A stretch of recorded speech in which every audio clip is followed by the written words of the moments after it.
Du er Maus butik. Ja, hallo? Hallo? Der er en, der sætter pistol på folk her nede ved lufthavnen. Ved lufthavnen.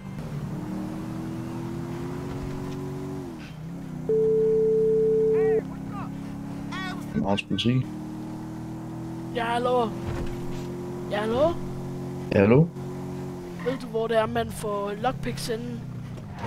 Jeg er ikke noget, du skal ringe og spørge på tid. Om god dag. Amsterdam. Goddag. Goddag, hvad kan jeg gøre for dig? Ved du, hvor det er, man får lockpicks inden? Gentag. Ved du, hvor det er, man får lockpicks inden? Marker, det her det er alarmcentralen. Medmindre du har brug for hjælp til noget psykisk eller fysisk helbred med din krop eller din psyke, så vær venligst at bruge det her. Men til at bruge lockpick, så kan du ringe til politiet. Prøv så god dag.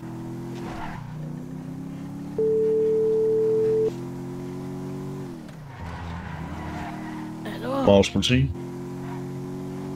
Ja, Hallo? det er på grund af, at der var en af nogle ambulanceperson, der spurgte, hvis det var, jeg manglede lockpicks, så skulle jeg ringe til jer. Altså, nu stopper du med det pis for helvede. Ja, men jeg fik det at vide. Nej. Du har lige ringet og sagt, at der er en, der har stået med pistol. Nu spørger du, hvor man kan få lockpicks hen. Giver du pakke det pis væk og gå tilbage i børnehaven med dig?